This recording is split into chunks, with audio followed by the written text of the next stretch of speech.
Ada yang paling mengerti tentang diri kita kecuali diri kita sendiri. Makanya orang Jepang mengatakan manusia itu wajahnya ada 3. Wajah dia kepada orang lain, wajah dia kepada orang dekat, wajah dia saat dia sendirian. Bukan dari hadis, tapi dari Instagram. Jadi, kita paling mengerti bahwa diri kita begini. Maka kita cari obatnya. Saya paling tidak bisa sendiri, maka jangan pernah sendiri. Jangan pernah sendiri. Jadi kalau pergi kemana-mana, tidur dengan kawan-kawan beramai-ramai. Kalau di rumah dengan istri, dengan anak, hindari untuk sendiri. Karena kita belum lagi sampai pada maqam merasa ramai di tengah kesunyian, merasa sunyi di tengah keramaian. Itu maqamnya wali-wali Allah. Merasa ramai di tengah kesunyian. Saat dia sendiri, dia tetap merasa ramai. Kenapa? Ada malaikat, ada roh, ada nabi. Ada orang yang seperti itu, ada. Imam Al-Ghazali. Imam Al-Ghazali setelah dia 11 tahun berkhalwah. Khalwah itu sendirian. Ditinggalkannya jabatannya sebagai rektor di Universitas Nizamiyah. Nizamul Muluk, nama sultannya membuat Universitas Nizamiyah. Dia jadi rektornya. Imam Ghazali kalau dia berjalan, 70.000 orang pengiring di belakang. Saking kan hebatnya. Lalu kemudian dia melihat semua kehebatan, popularitas, jabatan ini hanya melalaikan hatinya. Ditinggalkannya semuanya. Pergi dia ke menara Masjid Umawi di Damaskus. Satu sudut pojok di masjid itu tempat dia berkhalwat sendirian. Maka disebut pojok itu Zawiyah Al-Ghazali. 11 tahun. Sampai pada puncaknya apa kata dia? Dia melihat malaikat dan ruh orang-orang soleh, wali-wali. Jadi kalau sudah sampai pada level itu tak pernah merasa sendirian. Bagaimana mau buat dosa? Nampaknya malaikat itu. Nah, jadi kita belum sampai ke level itu. Ya ayyuhalladzina amanu taqullah, takutlah kamu kepada Allah, wa kunu ma'as shadiqin. Hendaklah kamu bersama orang yang shadiq. Tak cukup hanya sekedar takut kepada Allah, wa kunu ma'as shadiqin, hendaklah bersama orang yang shadiq, bersama orang. Jadi kalau misalnya ana di kamar hotel sendirian, minta kawan nih sama Fadil, sama Ustadz kalau khawatir sendirian. Iya Ustadz, tapi kan mandi gak mungkin sendirian. Mandi yang cepat-cepat, yang ekspres. Tak usah terlalu berlama-lama. Hindari hal-hal yang kira-kira membuat kita jerumus dalam dosa. Saya paling tak tahan melihat perempuan. Jangan tengok perempuan. Tapi tak terhindarkan tengok perempuan. Istri kan perempuan juga. Kata guru saya dulu, almarhum Ustadz Hafiz Yazid. Kalau engkau melihat perempuan di jalan, lalu waktu itu dia ngomong itu di kelas, anak masih SMP. Kalau engkau ketemu perempuan di jalan, dia waktu itu dia ceramah, terpukau dengan perempuan itu, baliklah ke rumah. Karena sesungguhnya apa yang ada pada perempuan itu ada juga di rumah.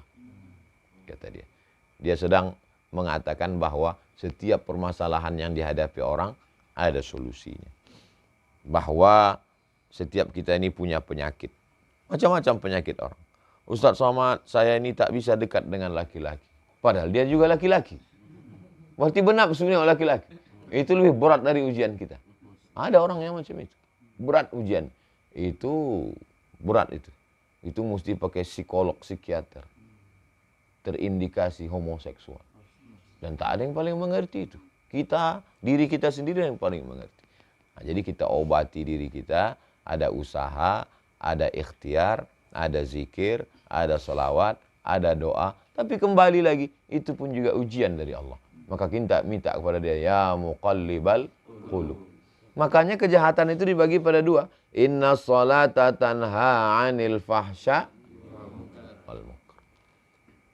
Faman hajjah, siapa yang melaksanakan haji, awi antamara, fala rafasa wala fusuqa wala jidal.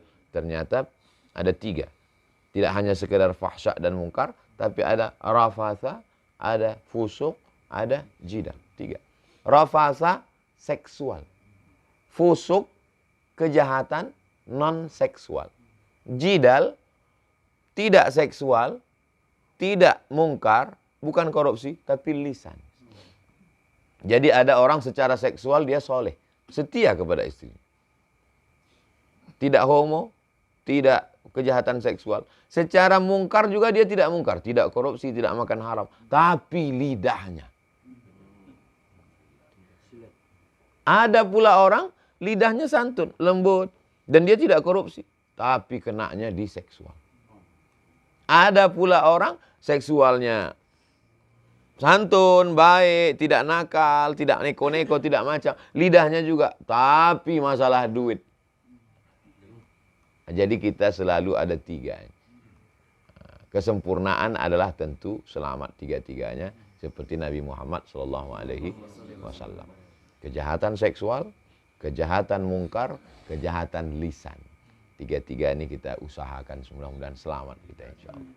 Dijaga Allah, dijaga amal kita, dijaga ibadah kita, dijaga sholawat kita, dijaga oleh malaikat-malaikat sehingga dipalingkannya hati kita. Saya pribadi dalam beberapa hal setelah kejadian baru kita, oh ternyata dijaga Allah. Kadang kita tak sadar, dijaga Allah. Kenapa lah kita kemarin itu berat aja mau mendatangi undangan si Fulan ya. Bolak-balik, bahkan kita merasa berdosa dalam hati. Aku nih kayaknya pilih-pilih kawan ini. Kok bisa begini ini? Ternyata setelah kejadian, oh kita dijaga Allah ternyata. Jadi kita urus saja ini, kita selesaikan ini dengan diri kita. Insya Allah tidak mungkin Allah lalai. Tak mungkin Allah tak perhatikan kita. La ta'khudhuhu sinatun wala naum. Dan itu pun juga bagian dari ibadah. Walladzina jahadu fina, orang yang bermujahadah melawan hawa nafsunya untuk mendekatkan diri pada kami, lanahdiyannahum subulana. Maka dia akan. Saya misalnya amat sangat rentan kalau bayangkan kalau nomor handphone ana macam nomor dulu. Nomor ana yang di-share oleh Ustadz Adi Hidayat. Berapa banyak cewek-cewek yang aksesnya langsung ke ana. Jadi segala nomor-nomor itu ya ke Ustadz Endri. Jadi cewek-cewek itu ke Ustadz Endri lah ya. Karena nggak mungkin. Jadi kita yang paling tahu, paling mengerti tentang ana. Lalu kemudian setelah menikah, handphone ana itu passwordnya tahu.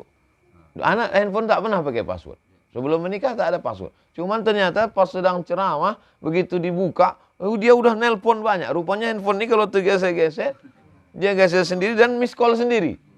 Ah, ini harus dipakaikan password. Anak tak pandai cara buat password. Anak kasih ke istri anak. Coba buatkan password. Dengan itu menjaga diri kita. Supaya kalau tak mungkin saya akan WA orang macam-macam kan. Nah, itu jadi kita sendirilah yang paling mengerti tentang diri kita. Dan kita sendiri juga yang tahu bagaimana langkah pencegahannya. Dan kita sendiri juga yang paling tahu bagaimana cara kita curang. Nah, jadi tentu kehidupan anak tak sama dengan kehidupan Pak Haji, dengan kehidupan sahabat-sahabat. Nah, jadi pahami sendiri. Itu yang tak ada dalam Quran, tak ada dalam hadis. Nah, teknis prakteknya itu kita pahamkan sendiri. Dengan cara kita. Untuk lain padang, lain belalang, lain lubuk, lain ikannya, lain orang, lain masalahnya. Tapi insya Allah substansinya tertangkap. Nah, demikian. Wallahu a'lam bishawab.